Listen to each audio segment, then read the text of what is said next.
Once upon a time, in a kingdom nestled between towering mountains and lush forests, there lived a princess named Elara. She was beloved by her people for her kindness and courage, but most of all, she was known for her connection with the magical creatures of the realm. Among these creatures were 12 magnificent swans, who would visit her every spring at the castle's shimmering lake. These swans were no ordinary birds. They were once princes from a faraway land, cursed by a jealous sorceress to live as swans by day and return to their human forms only at night. Elara discovered their secret one moonlit evening when she followed their graceful flight from the lake into the forest. She watched in awe as the swans transformed into handsome young men under the silvery light. The eldest prince, Alaron, explained their plight to Elara. The curse could only be broken if someone who truly loved them would weave 12 shirts from nettles, and place each one on a swan, without uttering a single word during the process.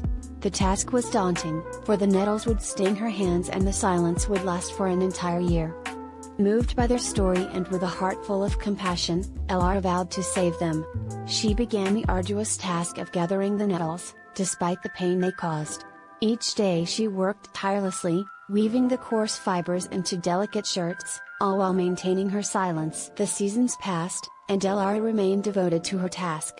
Rumors began to spread across the kingdom of a strange silence that had overtaken the once vivacious princess.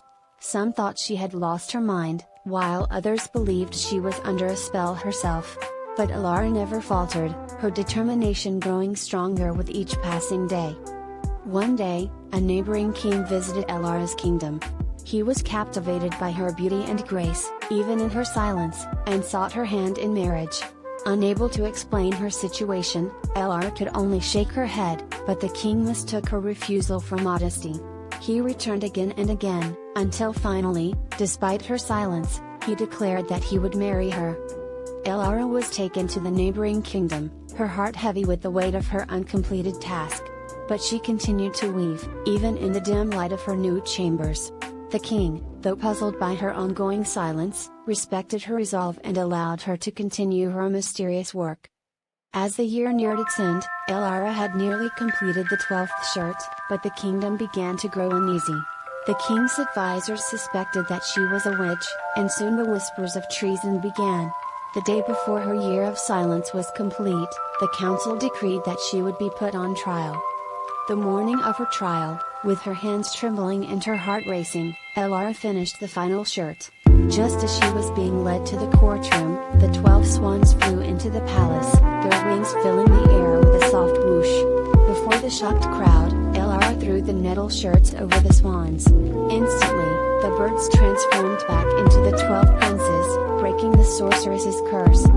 The eldest prince, Alaron, stepped forward and explained everything to the astonished king and his court.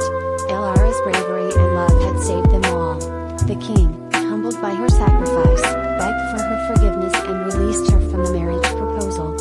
Elara, free at last, returned to her king